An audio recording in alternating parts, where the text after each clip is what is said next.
actually going to a car boot today, which is near Sutton Coldfield. It's about 26 minutes away. It's just a random thing we're doing. We don't actually need anything, but sometimes it's handy just to look for things to help us renovate the house. I found tins of paint, various things, and more importantly, we're going there for a bacon sandwich and Hans gets some walkies, and he's somewhere there. Aww. So yeah, and I woke up this morning with a hairdo that I didn't mind. I thought, I don't get those sort of days often when I wake up with a nicer hairdo. Have a bath every night, so when I blow dry my hair, I wake up and it needs a bit of a brush, but yeah, I'm just surprised. It's like I've not really slept on it. I swear it's the shampoo that I'm using. I'm just using a basic Weller shampoo, but because I bath constantly, I've stopped buying nice shampoo, because to me it just starts doing a job and I end up putting my hair in a bun, and then once I've done that, my hair's ruined for the rest of the day anyway. And I don't have hair straighteners anymore. I've just got this Nicky Clark curler. So yeah, my fiance's just popped to Spa in our village to go and get some cash out, just in case. I've got enough, I think. So I might try and do a bit of filming while I'm there, but I'll have to do some ducking diving to get my fiance out of the video because he doesn't want to be in it. So yeah, it's going to be a crazy day today because we haven't been to a car boot in so long, and it's really cold, and apparently it's the last car boot of the year at this place, and they've got hard standing grounds, and we've got our usual coffees and our usual flasks. So yeah, we're all set to go.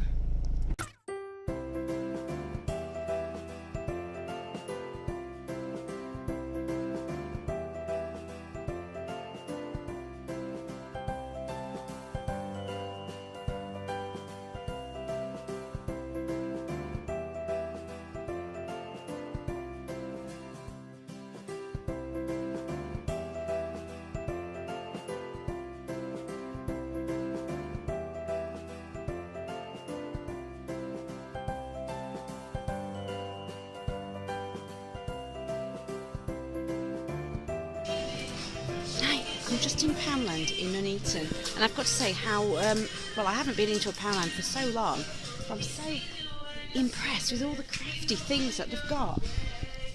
Cute sheets, I'm just really surprised. It's like I've been a hermit for so long, and all the crafty things are getting better and better, and I'm a very crafty person.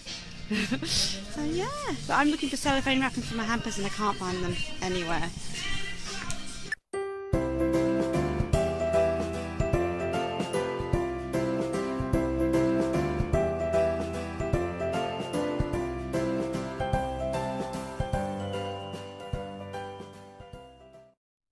About today, so I thought I'd quickly say before I have a guest, my fiance, we are now at the foam section, like the upholstery section of Nuneaton, and they're just very expensive compared to buying them online, but we're going to have a look. We may take something home, but I think my fiance's got a vision of getting a box of fabric, putting them together. We'll see. Hi everyone, so it's now 11:37, so yeah, we ended up getting the Dunelm foams, which were 50 quid just for 3 foam pieces. I think that's really expensive personally, but it's going to be laid flat on our campervan floor. Now I've got the new job of sewing some fabric over the top, and I'm really excited because hopefully I'll get to film a little bit of it. I'm not going to do a tutorial or anything like that because I'm not exactly a pro. I do enough to get by on things. So I'll show you the fabric what I'm going to use. So if you can see that all right, we've got the foam blocks in 3 different sizes. Our head will be there, bums and feet, and I've laid them all flat over my fabric, which I'm going to create my own design. I'm literally just, it's like wrapping a parcel. I'm just going to roll the fabric inside the, roll the foam inside the fabric, and I'm using this fabric. It's a jersey fabric. It does look a bit tatty actually, but this is something that I've already had. I've washed it because we used to use this as like a makeshift curtain in our conservatory in the old house that we were renting, and it did us for then. Probably looked a bit chavvy, but it didn't bother me. And I actually bought this fabric for myself to make a jersey dress at one stage, which I never got round to doing. And this is a problem with viscose jersey. Even the moment you can take it out of the shop, it starts to look worn just after a few washes. If you can see that, this micro like fluffing, that's what I hate about viscose. So I always prefer going for cotton. But anyway, it's probably not going to look its best, but I absolutely love the colours because the purple matches my foam seat covers that I've already made. And we've just bought a £3.49 blue new like carpet mat rug for the camper as well. Just hopefully that we can rub the dog's paws on it when he comes in. That'd be funny. So yeah, that's my job today, and I bought a couple of things from the car boot. I'll show you now. So I'm going to show you what I bought. I'll be as quickly as I can. My fiance didn't buy anything, so I think he's a bit disappointed, but I managed to find a few things. Well, first of all, I'll show you the stocking fillers. These were actually 50p or 3 for £1, believe it or not. So I managed to find, these are all for my parents and my parents-in-law.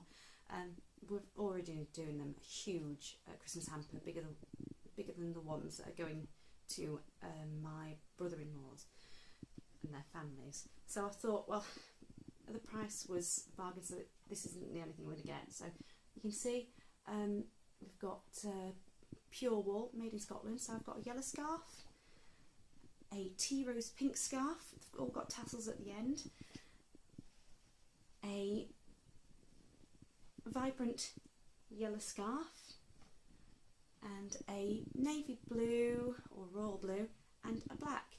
Now the last three that I've just shown you are actually much cheaper because they didn't have the labels on, but you can tell they're real wool. So I'm really pleased with those stocking fillers, and I know all those colours are going to suit them. I'm tempted to go for that colour myself. Don't normally wear yellow because if I wear a yellow with brown tones in it, it just makes me look awful. But apparently, because I'm a winter person, this is a colour that suits me according to my swatch, which I normally stay away from. And I love purples and yellows together, so I love clashing those colours. And then I bought 3 packs of these 3 for £1, and they've got Angora in them as well, and they're very accessorised. But I thought that's going to go fantastic with my regatta like warm purple coat, so I'm really pleased with that. And I think 2 pairs are just going to go to other people. And then I found 2 massive bargains. Now these are purely for my business of restoration projects, and they're early 20th century pieces. It sounds expensive, but I did not pay that much at all. But I got this mirror here. The guy was pretty much just giving it away, and it's a beveled mirror, which is a sign of quality when you've got this edging here. Hi phone. And if you look closely, all the ornate detail. I may just paint that or just clean it up and just have it for myself, because I think that's a gorgeous piece. And if you go to Laura Ashley, their prices for a mirror like this is something like the 100 to 200 and odd mark, which I think is silly, especially when I've got a real vintage piece. And the last one looks like oak to me, which is this oval beveled mirror. Ooh, it's this oval beveled mirror. So it looks like stained oak, so I'm really pleased with that too. I wasn't going out looking for, don't drop it. I wasn't going out looking for businessy things, but I just thought, if I see a really good mirror, I told you I'm mirror mad, then I have to get it. But I do love painting them with chalk painting, like white, shabby chic in them, just so you can get this ornate detail to come out. So I'm really pleased.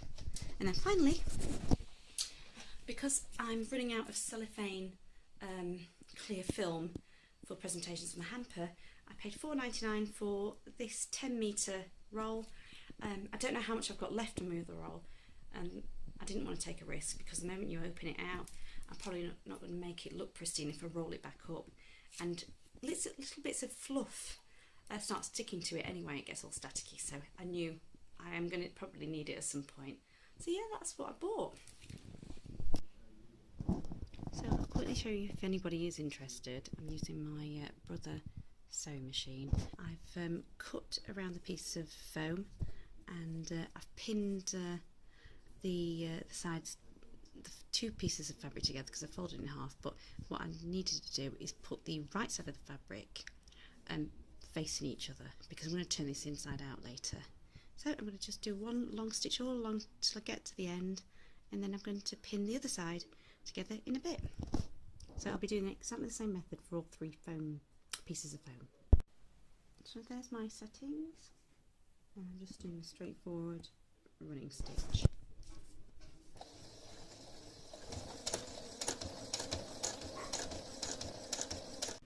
So this is one row of stitches. I'll just show you that in the reverse, but I'm going to go over it again just to reinforce them so they're tighter.